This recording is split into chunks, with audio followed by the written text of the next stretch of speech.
Welcome to episode 375 of the Brainy Business, Understanding the Psychology of Why People Buy.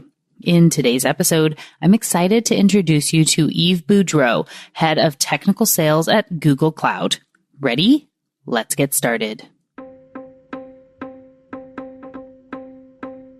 You are listening to the Brainy Business Podcast, where we dig into the psychology of why people buy and help you incorporate behavioral economics into your business, making it more brain-friendly. Now here's your host, Melina Palmer. Hello, everyone. My name is Melina Palmer, and I want to welcome you to the Brainy Business Podcast. In today's conversation, I am joined by Yves Boudreau. As you will hear in the chat, I've known Yves for a really long time. He was a very early listener of the Brainy Business Podcast, as we talk about in our conversation, and also one of the first students in our certificate in applied behavioral economics, which is all done virtually through the Human Behavior Lab at Texas A&M University. In addition to being head of technical sales at Google Cloud, he's also worked at Shape-a, which we discuss as well. We have been talking about having him on the show for quite a while, and this chat he suggested about generative AI and language models and the intersection with behavioral science and how to apply it all in business felt like the perfect opportunity for an episode. Really quickly, before we get into the conversation, I want to be sure you know that there are links in the show notes for everything, including related past episodes, links to articles and books, and more. It's all within the app you're listening to and at thebrainybusiness.com/375. Now let's jump right in. Yves Boudreau, welcome to the Brainy Business Podcast. Thanks for having me. Oh, yes. We, as I said in our little pre-chat, which of course you know that we've known each other for a very, very long time now, many moons of time on this. But for everyone who doesn't yet know you, who's listening, can you share a little bit about your background and the work that you do? Sure, absolutely. I think I might have found the Brainy Business in the very early days, like the first maybe 10 or 20 episodes, as I was just ramping up on behavioral economics. But yes, my name is pronounced Yves. Sometimes people pronounce it Yves. I keep trying to explain to them there's only one of me, but I'll answer to all of those, all the names. And I work at Google Cloud. I'm a head of technical sales here in the U.S. retail team, and I've been here for about 4 years, working on cloud technologies, but also on AI contact centers, working with software companies and several retailers here in the U.S. and globally. I'm a technologist at heart, but I'm also a budding applied behavioral scientist who's been lucky enough to learn from you and others like Dr. Palma at the Texas A&M, also from Dan Ariely and several of the folks over at Irrational Labs. So very blessed to learn about the intersection points of technology and social science. I live in Atlanta with my wife, Jose, and our 3 kids. I'm Canadian, so that's why I have the funny name.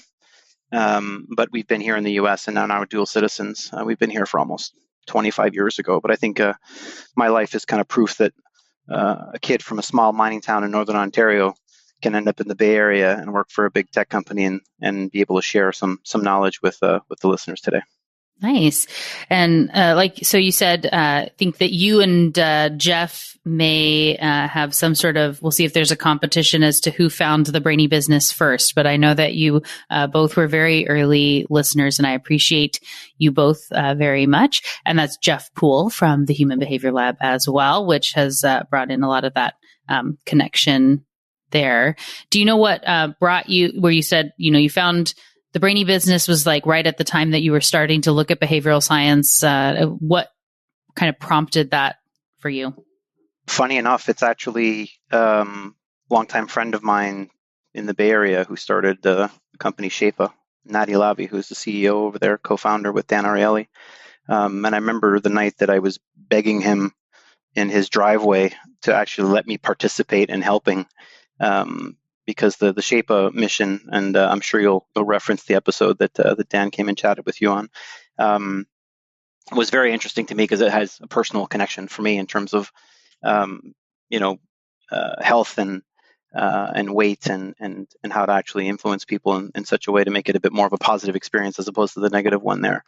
But that was 6 or almost 7 years ago.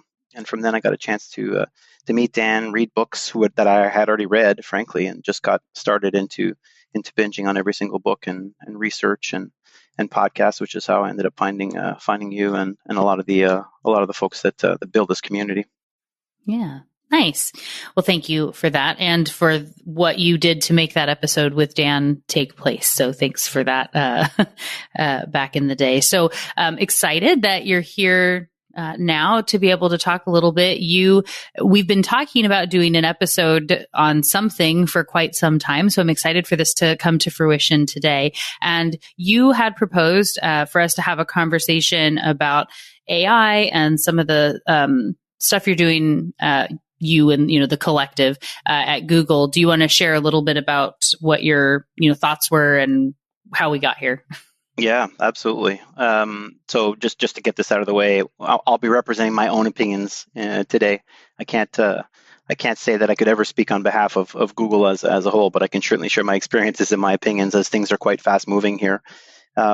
Ironically, with this whole kind of push from ChatGPT, Google, and several other companies, frankly, who are doing really fantastic accelerated work in the AI and large language model space. I think it's forcing a lot of people to now look at how we get folks to adopt this technology responsibly, how we can look at the design and the adoption of the technology, what it means to displace certain ways that we do things. So good old status quo bias. What's wrong with Google search? Turns out there's always improvements that we can make to any type of technology that we have. But what are the barriers there that actually are going to prevent people from doing these things? So I think I'd been listening and reading quite a bit and having people from the technology space and people from the social science disciplines kind of like trying to learn from each other for the first time in a more discreet or maybe thoughtful way. What this technology means for humanity and how humanity can actually make sure that they're doing the adoption, application, and frankly, just learning about the technology in a responsible way that actually moves us forward and doesn't hold us back. So that's what I wanted to at least share with you today, and also get your perspective on as a social scientist yourself, and maybe not a deep technologist necessarily, because this will not be a deep technology podcast. You can go and read and listen to hours and hours of this stuff on tons of that. This is more of a conversation around comparing and contrasting what it will take from a social science standpoint to get this technology in the hands of people in a responsible way. Yeah, definitely. I really liked, so you sent me an article, which we'll talk about a post, talking about centaurs and cyborgs, at least as we get toward the end of how to be thinking about this. I'll let you talk about that more. But in the article, the author was talking about how there was some research they did with Boston Consulting Group and looking at when the consultants were able to use AI and when they weren't, and comparing, and it was, I think, 748 or something different individuals that were part of this grouping across the globe, different consultants. And across the board, really in every aspect, they found those that were able to use AI while they were doing their regular course of work outperformed those who didn't, essentially every time, all of the ways. And, having to do with the way you use it. So he talks about this like jagged edge of AI and being able to use it in the right way, but where you can increase some efficiencies and you can ask good questions and all of this to be able to have it help you get, so they got more done. It was typically better work and just, across the board, really effective. So do you want to talk a little bit more about that article and, what that spurred for you? Yeah, that's a great summary, Melina. I think that what was interesting about the article was not only what was highlighted, but what was actually kind of tucked away in some of the results there. So how the research was conducted, of course, a lot of surveys, which of course you can be a fan of or not be a fan of. I'm not sure how much objectivity that was put into this, but I think the big takeaway for me from this article was a really super simple one, and it was that if you put this technology in the hands of people and you don't show them how to use it properly, it actually has a negative effect on the outcomes that you're trying to produce in the first place. So we've had a lot of, customers and even people here internally that are very, very excited about this technology, where they jump right into things. They don't necessarily fully understand how it works, what the power of it is, and then end up spending a lot of time doing more damage than good as they learn through the process. So a matter of giving them a manual and saying have at it really can be detrimental to companies. So we spent a lot of time with a lot of the global system integrators, like Boston Consulting, for example, to go and make sure that we provide free workshops in a lot of cases to customers who really need to understand what the technology is, how to use it properly, and more importantly, what not to do with it. So we've spent quite a bit on responsible AI initiatives. We have an entire organization and group of people who actually make sure that we're doing the right thing by the technology aspect, even if it means taking more time to roll out the models that we make available to the public, whether that's via Bard or via our large model garden in Google Cloud, making sure that people understand that you can do a lot of harm with this technology if you don't know what you're doing. And I think that's what this particular research, which I'm sure will be in the show notes, will kind of give people an idea of to take this very thoughtfully and not rush into using the technology without understanding the capabilities. Yeah. Well, without getting, too deep into all of the aspects here, can you share a little bit of some of the, what you should use it for and what you shouldn't, how to use it, how not to use it? I know that everyone listening there will be some that are doing a whole bunch of stuff with, AI, Chat GPT, or whatever else they are choosing to use.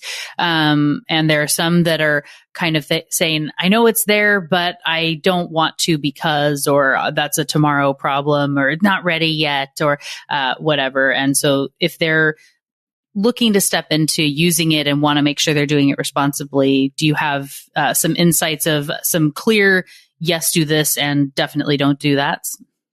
I think there's two aspects to this. I would say that there's a consumer lens that you can look at it through, like people like you and I who are just using it on a day-to-day basis. That's really where the Bard experiment kind of like steps in, and where we expect, search users or just traditional people like you and I who are just trying to understand what the technology can do and using the Bard experiment to do that. And then there's the business aspect, which is a bit different. The business aspect is the one that I'm a little bit more concerned about, only because there's a lot of different ways to use data against these models that can be seen as a way to use it for good or use it for nefarious purposes, if you will. As you know, we're really big on privacy here in general, and we're also big on people owning access to their own data in general, whether you're a person or a business or what have you. And so in certain situations, you'll notice that when you're trying to use things like Bard, or you're trying to use some of our models in Google Cloud, we actually will prevent you from doing certain things. Like if you're trying to launch an attack on somebody or do some reverse engineering, or if you're trying to trick the models and stuff like that. I mean, we do a lot of red team testing here.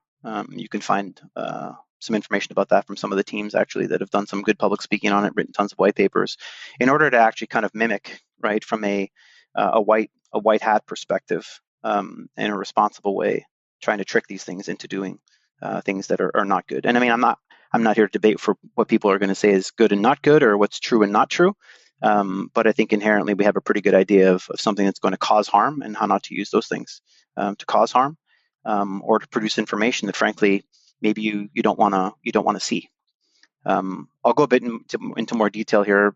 Going back and taking a blast from the past, I guess, in both of our histories in customer service. But for the most part, I would say that I've not seen a lot of nefarious use of these things. I mean, you do see on social media and in YouTube and X, folks kind of finding ways to make different models and different products do certain things. Those loopholes are quickly closed by any company. It's not just Google. I see everybody trying to do this incredibly responsibly, and so a lot of those situations, I would say, that would be negative ones, or that would be kind of forcing you to pause in terms of, like, can't believe like a large language model can do this. Those loopholes are often very closed very, very quickly, very specifically around making sure that we're using these technologies for good and not for the opposite of good. I use the word evil. No evil. Can't do any evil with these things. Yeah. So as we look at, jumping in and starting to use the, I found with Chat GPT, just playing around with stuff. And I've tried we've started doing a different system that does some of the show notes, first pass of show notes goes through some AI, and just starting to see ways that we can be optimizing. And sometimes what comes back is terrible, like super obviously wrong in many ways. And it was a lot of, searching through to find the right thing. It is amazing to me where it's like I uploaded an audio file and say, like, give me the summary of what was in this, and it will make stuff up that you go, well, that we didn't talk about that, so I don't know why that happened here. And so I think things like that can make it to where you get a little bit concerned about anything that comes back. I know I've personally worry about some of when we think about, where people are using AI to write papers in college or wherever else and relying on data that may or may not be accurate, and they don't know enough to know what they don't know. There's a real Dunning-Kruger issue there.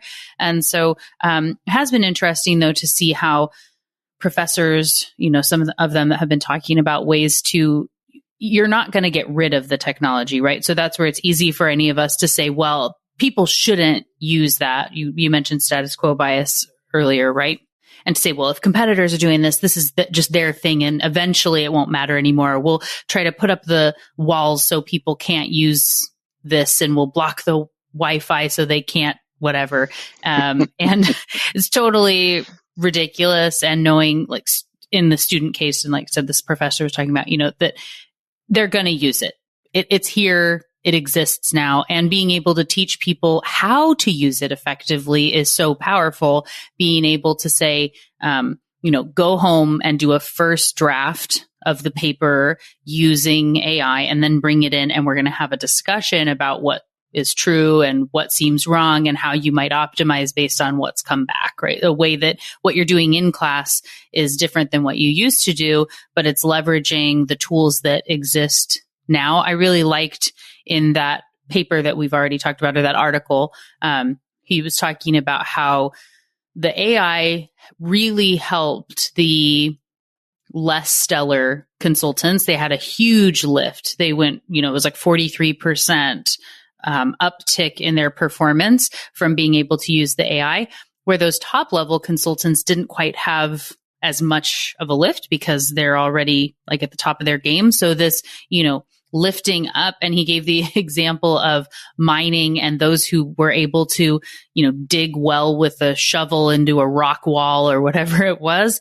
were very vital and necessary until some specific type of tool was created that made it to where anybody can get through the rock wall now, and you don't need that, specific type of strength. And so seeing how this can help kind of lift everyone up and then make a new baseline, I think is a really cool thing to keep in mind, as we look forward. No, I agree with you. In fact, Ben Royce, a Googler here, who is also a lecturer at Columbia University, has been on the road, I would say, for the better part of a year, doing these Gen AI live labs discussions for our customers and our partners around the country. And he actually gives a lot of very practical examples. And I think this is where kind of a lot of this, I'll call it hype to a certain extent, only because people don't know how applicable it is just yet. But until we get down to brass tacks, I'm glad you brought up the podcast thing, because I listen to a lot of podcasts just in general. So I'm always observing how the applications are built in general, and how good the show notes are, or how good the summaries are, and what have you. And it always shocks me to see the variability in not only the platforms themselves, but then the tools that are used to do these things, right? Because I think there's some baseline things that you need for your podcast, right? You need the show notes, and you need it to produce proper links, and an episode summary is always good, because then you don't have to write it out yourself. And then, of course, there's even companies now that now that you're doing video, that'll actually create like these shorts, right, for TikTok or for YouTube Shorts, caption them all for you in order to kind of drive viewership. I think in a lot of cases, people forget that just because something's being done currently doesn't mean it needs to be done forever. Like, for example, if I was to ask you, do you know how many people actually read the show notes? You may know from some of your analytics on the website, for example. But people do show notes because the status quo is that you need good show notes as a podcast. Now, ironically, in those show notes, the best part of that a large language model can actually use to surface your podcast and search results.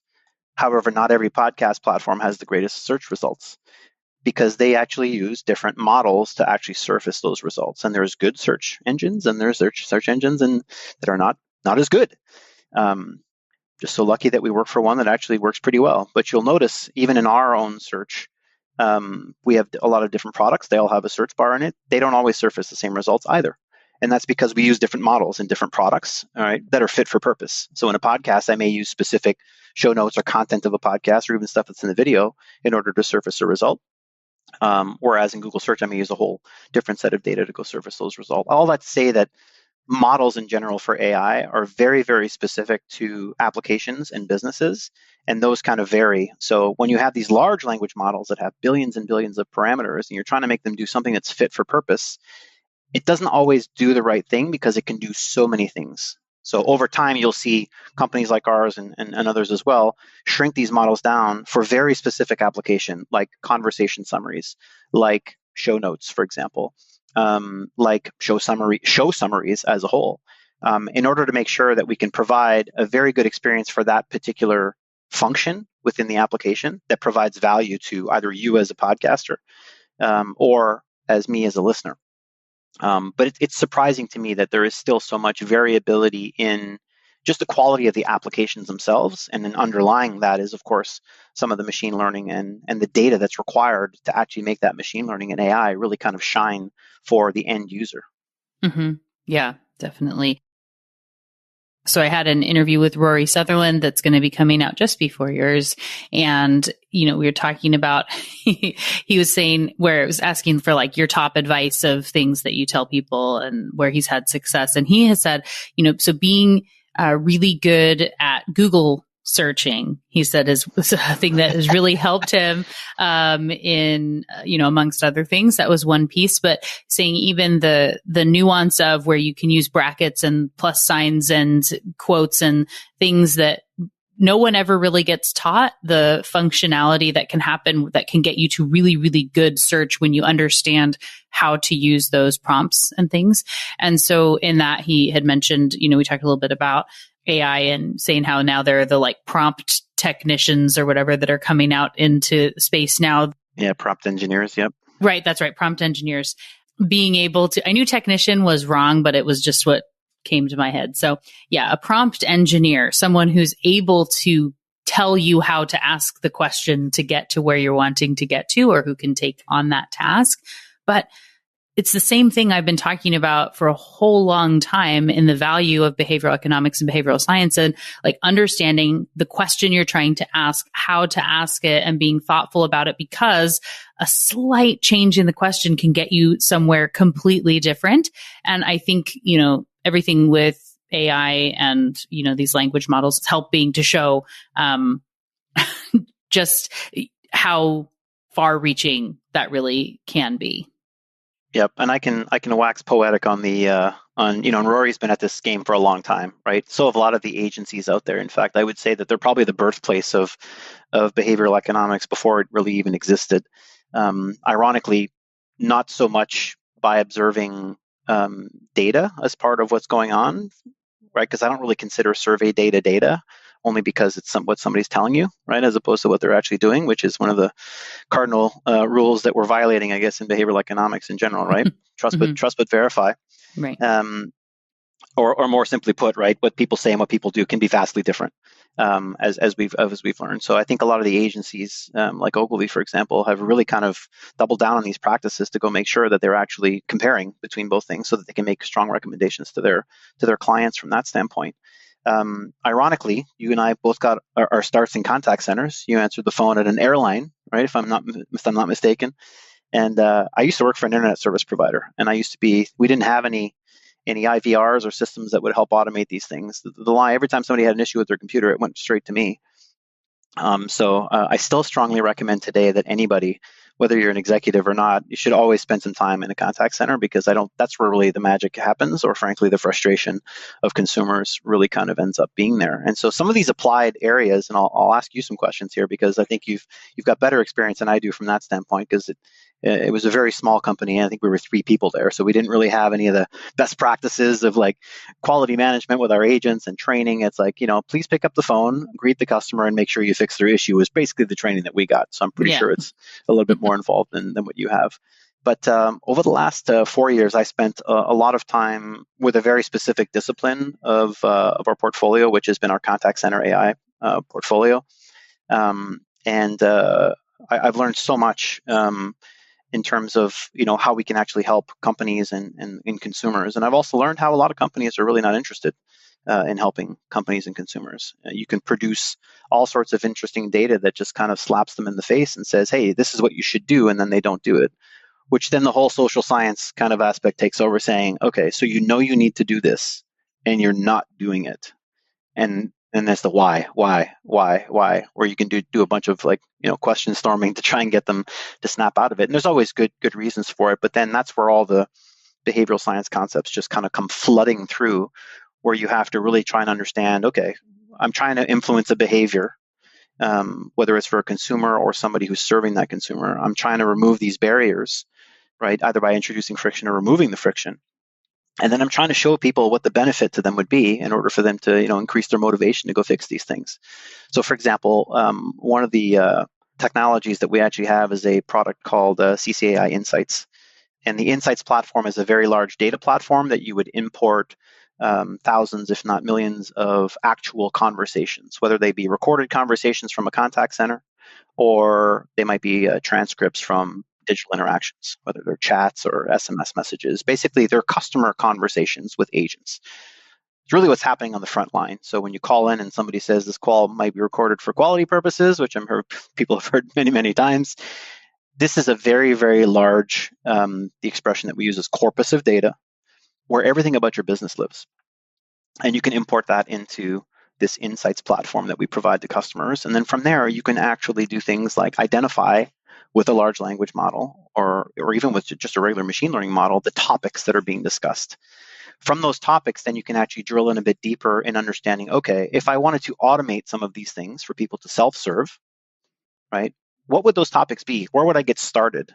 And then you can review where you would actually build a virtual agent based on that conversational data. There's another part of the platform which that would feed into. It's a very popular platform that a lot of technologists know about called Dialogflow. Dialogflow basically is a virtual agent. So today, if you actually call the Home Depot, you'll actually get Dialogflow at the other end trying to route your call. Well, again, that's another natural language processing technology that we've provided to customers in order to actually have people understand what you're calling about and then make sure you're being routed to the correct department. People don't realize this, but there's a lot of money lost when you're on the phone for too long and you're tying up an agent for 15, 20, 30 minutes when it could be 30 seconds. Or more importantly, when you're routing them to a different department. A lot of people don't realize that salespeople in contact centers are significantly more expensive than people that are just there to check on your bill balance and stuff like that. So I can't remember, which department did you work in when you were at the airline? Multiple. So I started in reservations, the booking tickets and such, and was there for a little less than a year, maybe right around a year, when I moved over to when I moved over, I was hired into a department that at that time was called web support. And so that was actually a much smaller department. There were 10 people or less that were in this particular department. And when people were having trouble booking tickets and things online, and they had to call, like the code didn't work or something didn't load properly, this small team of people was helping with that. And within the first few months of me being in that department, they started a process of converting and combining 3 departments together. So it was the mileage loyalty program, the web support, and then customer care, or customer relations, the really angry people. We all got brought together into one department. And also, you went from 24-hour call center from the one to being, when I was in reservations was 24 hours. You then switched to a thing where it was 6 a.m. to 11 p.m., I think was what we had the hours for that web support and whatnot, to then bringing in things with the chat and having to where after 5 or 6 p.m. that it starts being outsourced, and helping to train those teams that are, taking the type of work that you were doing before. So that, and then when I worked in financial services, credit unions and banks have call centers too. And so helping to be thoughtful to and interact with those as well. And actually, we had an interesting project while I was there that was cross training and trying to have it so that in, the particular branch that you could have staff that could both work the front as, a teller, and then would also work the call center. So you could ebb and flow between the two for efficiency's sake. And you definitely learn some things where you need dedicated people on either side and some things that can cross over. So, I actually have a decent amount of background in all of that space and chat versus phone calls and all that. Yeah, it's amazing because 15 years ago, people said, hey, we're going to get rid of all these phone calls by bringing everything online. It's a fantastic idea, except when the technology doesn't work and ends up generating more phone calls, right? Angry phone calls of people who've tried to self-serve. In fact, I'm not sure if you've ever had Matthew Dixon on the podcast or not, but he's done a ton of research with Rick DeLisi and Ted McKenna over the years. And they published an article years ago, which is quite a popular one called Kick-Ass Customer Service, that basically, through their research, was able to show that over 80% of phone calls coming into contact centers now are actually from failed digital transactions, which ironically, with a large language model, if you're analyzing millions of conversations, you can actually do a really good job at inferring how many of those phone calls could have been prevented by fixing particular issues in a digital experience. So I haven't had the person you mentioned on the show, but I have had John Sills, and we talked about his book, The Human Experience, and some of the value and power of getting things right the first time and going back and fixing stuff, and how expensive that is where it's, almost always better and, more efficient and effective, and customers are happier if you invest in a really good service and system, on the front end, so things work, instead of having to invest in fixing things when they go wrong, and how expensive that is. So I'm going to link to his episode in the show notes for everyone. And now that I've interjected in the middle of what you were saying, continue. Oh, I was going to say the other person that you had on, which was fascinating, who's now at Walmart, is John List. So a lot of the concepts that he talked about and the experimentation that he did at Uber and Lyft are things that are now becoming, I'm not going to say pervasive within large organizations, but I fundamentally believe that the folks that do start looking and leveraging AI technologies in the contact centers and really listening and doing something about what's happening are really going to be the ones that are going to differentiate themselves. And it's still peculiar to me that you can provide a lot of information to companies and they will not make those changes. And so now we're trying to get to the point of we have some customers that are also using our conversation summary. So I'm sure you had to write up your call notes at the end of your calls. You don't have to do that anymore. We have a model that does that for you as part of our Agent Assist product, and ultimately it will do it for you to a very, very high degree of accuracy, like over 85%.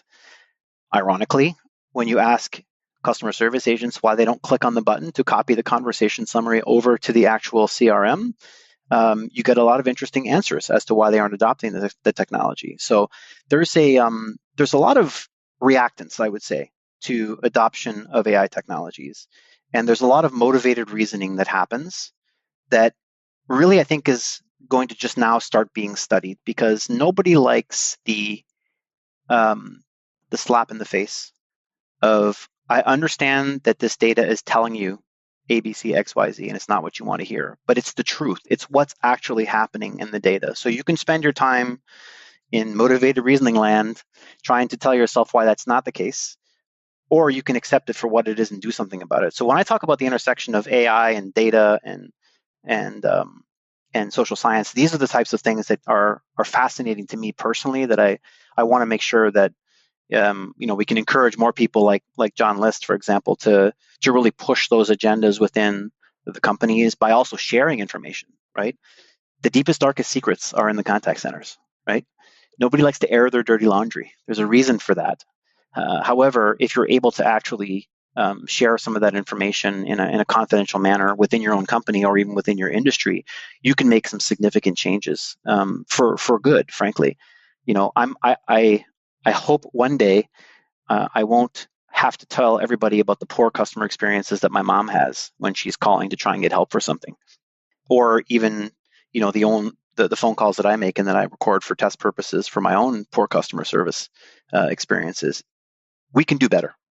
And I think AI technology, with some good kind of, I would say, massaging from behavioral scientists like yourself, can actually help people adopt this in a way that they have a little bit less apprehension about doing something about what they know to be true in their contact centers.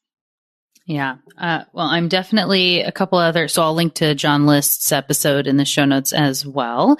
And also I'm going to link to, it's amazing. I was realizing as you're talking, how often we end up talking about contact centers and call centers on the show, and where people are doing some work there. I think partially because there's a lot more data there than there are in a lot of other parts of an organization. And so, 100%. And you get, the tracking of different things. But, Jonah Berger in Magic Words, and when he was on the show, he talks about different language within call centers and effectiveness and simple changes from like abstract to concrete language, how that can help and make a big difference. So I'll link to that. And then also with Richard Chataway, when he was on talking about some examples in his book, The Behavior Business, and how these kind of counterintuitive ideas going from, where people were not remembering their passcode, right? Like how often we've been told you have to, for the bank, what's your passcode? And in the case of this particular financial institution, they were saying something along the lines of, and if you don't get it right, there's nothing I can do to help you. And it's going to be 7 days, your account will be locked. And so you better make sure you know it, sort of deal. Yeah. Yeah. And they're trying to get people off the phone quickly because they're looking to reduce call time. And what they found, is that stress where someone's was trying to get information because they're applying for a mortgage or they're doing something. If their account gets locked, it's going to be a real detriment. So their brain would get totally flooded with the wrong chemicals. They would get flustered and then they would not be able to share their passcode. They couldn't figure it out. And so then you have all the steps, like you said, of fixing the problem, the person you have to transfer to who's now going to try to unlock and fix it. And then the next person and the next person and back and forth. And that person's angry and wants to talk to a supervisor and, right? All the stuff that happens. Yep. And so it was actually much more expensive and took a lot longer. And you have frustrated customers. Nobody likes that. But then when they had the person at the very beginning say, and, take your time, all is well. I'm here. You got plenty of time. People were more likely to get the first time, the passcode correct. And it eliminated all this extra stuff. So telling people to take your time actually allowed them to have shorter call times, which seems counterintuitive. But when we understand and think about the behavioral aspects of it, it makes total sense, which is, my favorite thing about behavioral economics in general. Yeah. Yeah. And without making this like a product pitch for us, I think you already see this through most Google products. It's not in your face in terms of how we use AI technologies. But these contact center products that we have 4 pillars of them, are all infused with AI, machine learning, and generative AI in order to make the jobs easier for the agents, but also to make the actual experience for the customers just a better and shorter one. I can assure you, nobody wants to contact your business if they don't have to. They really, really don't. And this notion that you have to delight customers when they're calling you, you need to provide them with answers to get them on and off the phone or in and out of chat. And there's just so much that we're learning in terms of what we would think are just common sense things that just don't get implemented. And there's a lot of agent behaviors that, the herding aspect of it, the not wanting to speak up or, feeling like they're going to be, made fun of, or just the status quo bias that comes into it, the habits that they actually create, the time discounting with I'll report this issue tomorrow. All these are things that computers are incredibly good at doing consistently at scale that can free up people to be people with consumers. That's what the agents do best. It's not writing conversational summaries at the end of a phone call and identifying which products were discussed and how many coupons you sent, because there was Indian peel moths in your dog food. True story, by the way. Yeah. But we're just at the cusp now of getting, I would say, a lot of our avant-garde customers understanding the amount of information that they have in these call recordings and in these chat transcripts, and how they can actually use that to really give themselves a big, big edge in their business. And so I'm really, really bullish on when social science meets AI, we can do some pretty magical things. Yeah, definitely. It sort of tied in, and potentially, again, not to keep checking. So the interview with Rory, like I said, that's coming out just before this one. I was talking with him earlier today, so it's also in my brain here on this. But one of the things that I wanted to mention, because they're talking about forcing people into what you think they should have to do and what the experience, like what I would like in this experience sort of deal. Like you're saying, nobody wants to call your business. I don't want to have to deal with that. And I was reminded of, there was a meme or whatever, a thing that was on my Instagram, I think. Because I'm an old person, I go Instagram and not TikTok, to where I'm sure this thing originated. But it had said, I went to click on a, reservation or a thing for, learn more button, whatever, for a restaurant. And it popped up like a FaceTime video chat with them. And I cannot stress enough how much I don't want to do that. Wow. How bold. How bold. Wow. And so it was a we'll give them the benefit of the doubt and say it was a mislabeled sort of a link or something, but like assuming like people would love to like chat with our agents and have the visual experience of someone that's there. When you call the bank or whatever, it's like, no, I'm doing this thing at 2 a.m. and I hate that I even have to talk to you at all. And I don't want to have to be like dressed up because someone is there for this whole situation. Like nobody wants that thing. But on the inside of an organization, it can be easy to forget and think, oh, they'll want this like amazing experience, but maybe we just need to keep it so they don't have to call. That the service is better. Or going those like 2, 3, 10 steps back and forward, and looking at things in a different way, so that we can, solve those problems a little bit differently. You did a fantastic podcast, by the way, with and I forget the lady's name. I know she was French, and she was with Content Square. Lucy Buisson. Lucy. That one was very, very good as well, because there's no need to guess at what people are doing on a website or where they're having issues and frustrations. In fact, there's a couple of other companies in that space, Full Story here in Atlanta, actually, and Quantum Metric, who's one of our customers. And it's amazing that this is a whole other data set that can be used by AI in order to infer that somebody's having a particular issue, where you can actually reach out to them while the frustration is occurring. To your point earlier about people getting so flustered and frustrated and then just kind of getting onto the phone and just, blasting the agent, poor agents. This is a way to kind of like, meet them in the moment, where if they're actually having issues booking a flight, that you can actually use those signals from that friction that's happening on the website, and then interject with a live agent to come in and offer help, or actually just surface an answer, right? Just give them a quick little nudge of, looks like you're looking for your points balance on delta.com. Here's the link for it, because our web designers haven't figured out how Yves can find all of his trip credits and flight credits easily without 10 clicks. Shout out to anybody at Delta who can help make it less than 10 clicks to get to that, by the way. But this data and the conversational piece, it's just, I think the avenues are limitless. And I think what we're trying to do specifically with things like Bard are to understand how we're going to change and adapt to the search experience, because search experiences are typically 3 and 4 words, and we magically will just point you in the right direction. We do expect a little bit more. When it comes to a prompt, we do expect a little bit more information, because you're trying to do potentially something that's a bit more complex. But then we also want to understand how we're getting things right? That's why you have the thumbs up and thumbs down buttons there, and you can double check the results to make sure they're grounded in some reality of Google search as well by clicking on that little Google icon. And we're trying to be very transparent when we publish all the different releases. So we just updated Bard with our newest Gemini models late in 2023.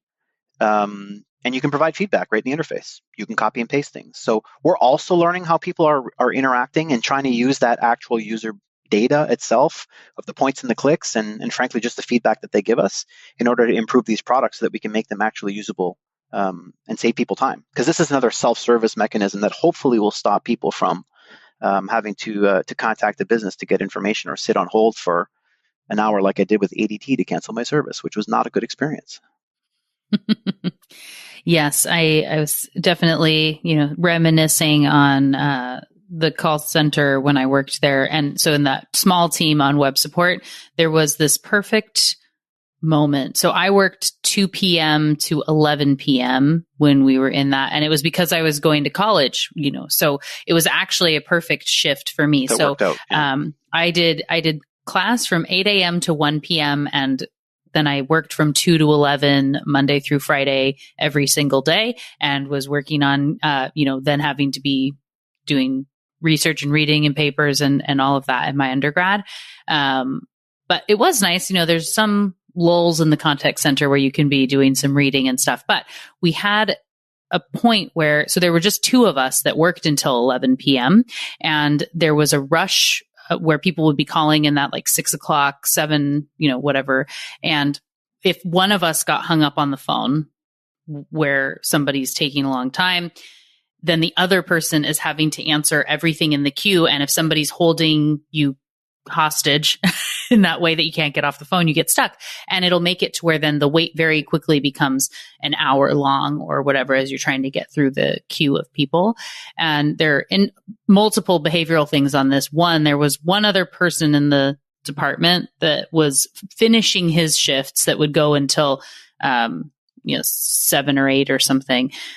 And where we look at incentives and structuring, and I will never forget this person that he would have where it was saying we had to do 9 calls per hour or 11 calls an hour or whatever the thing was, but it was like the minimum, right? That's what they want you to do. But he would hit the number and would put himself on call work and not answer another call until the new hour started. So not going on an average, just would hit the number and be done. And if he hit that, 15 minutes in because they were quick answers, then he'd just be out for the rest of the time. And me and the other guy that was working, like, the people you are punishing is us, right? Like, you're hurting us because we're totally stuck here. And I get the point you're trying to make. And like, this is what I got paid to do and I'm not going to do more. It was like where people say quiet quitting is like a new thing. Like, it's not. And I have proof from this person. But you would also have then customers that would be on the phone and would say, I waited on hold for 45 minutes. And so you're going to stay with me until I'm done because I don't want to call back and be stuck again. And you say, well, the reason that we're stuck is because like you're perpetuating the problem, not fixing it, right? But when we get in the moment, it feels like you're owed something.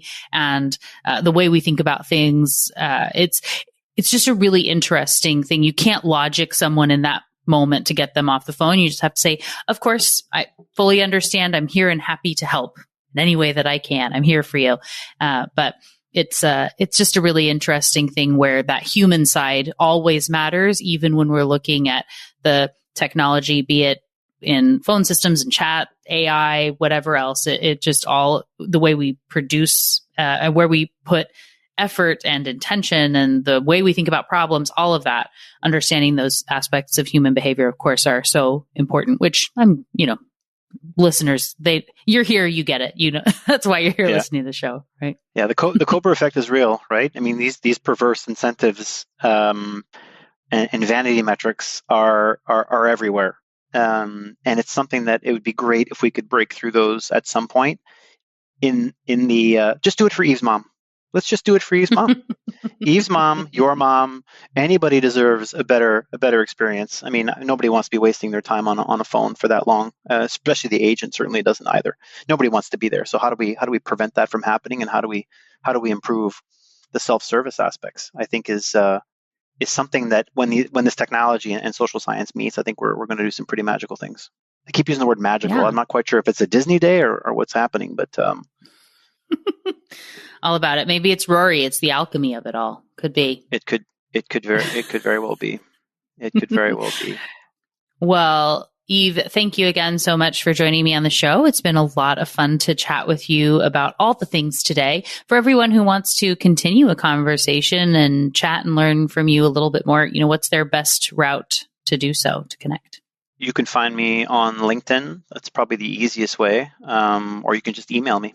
You can just email Yves@google.com. Perfect.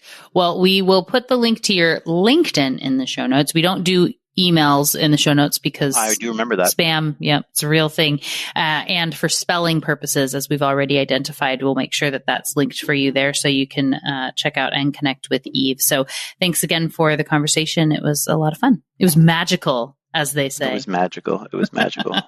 Thank you, Melina, and thank you for everything you do for the behavioral science community. It's very well appreciated. Oh, thank you. Thank you again to Yves Boudreau for joining me on the show today. What got your brain buzzing in today's conversation? For me, it's sort of a side item, but I think it's so interesting to realize how often people talk about research in call centers and how often we've discussed it on the show. Yves and I chatted about this a bit after we stopped recording, and the best guess is that this is because it's the data that's most easily available to many businesses. Call centers have a different level of metric than most other areas in a company. Even in an environment where nothing is being tracked throughout the organization, the one exception is likely the call center. Plus, you typically have access to recordings and notes and logs. There's a wealth of information there that makes it a great place to start. Whether you're using AI and machine learning like Yves and I talked about today, and like Jonah Berger did in his research that is showcased in Magic Words and our conversation when he was on the show, or if you're trying this all a little more manually. There are lots of insights there, and I think it's also really important for everyone to remember, myself included, that AI is here and some version of it will be here to stay. That article we talked about with the research at Boston Consulting Group is linked for you in the show notes, and I think it does a great job to help any of the laggards to come off the sidelines and realize it's time to start embracing AI. Whether you use ChatGPT, Google Bard, something else you've already found, or things that are yet to be invented, there are plenty of opportunities to help you begin to incorporate this into your work and gain back time and optimize the work you're putting out. As mentioned in the conversation, we're using AI here at the Brainy Business to help with show notes. There was a lot of research to find the one that worked for us, that was close enough to my voice and a good enough summary to allow someone else to take this on and allow me not to have to touch them anymore. Living the dream over here. I have also used it with clients. One example is with an ability to quickly calculate the sample sizes we would need to prove statistical significance on an email drip campaign optimization project we've been doing. I have the questions queued up, and it helps save tons of time that I can devote to other parts of the project and quickly answer questions like, is this difference enough to know that we've hit the target, or do we need to increase the sample to be sure? I can get that answer back in seconds instead of spending considerably more of my time or someone else's on the team to run those calculations, which is awesome. What about you? How are you using AI in your work so far? What do you wish AI or other technology could do for you and your business, and how it all ties in with human behavior? Share it with me on social media. You'll find me as the Brainy Biz pretty much everywhere, and as Melina Palmer on LinkedIn. And of course, you should tag Yves as well. There are links to connect with both of us in those show notes, as well as related books and past episodes, a full timestamped summary of the episode, and more. It's all waiting for you in the app you're listening to and at thebrainybusiness.com/375. And thank you again to Yves Boudreau for joining me on the show today. It was a delight to chat with and learn from you. Join me Tuesday for another brainy episode of the Brainy Business Podcast. It's going to be a lot of fun. You don't want to miss it. Until then, thanks again for listening and learning with me. And remember to be thoughtful. Thank you for listening to the Brainy Business Podcast. Melina offers virtual strategy sessions, workshops, and other services to help businesses be more brain-friendly. For more free resources, visit thebrainybusiness.com.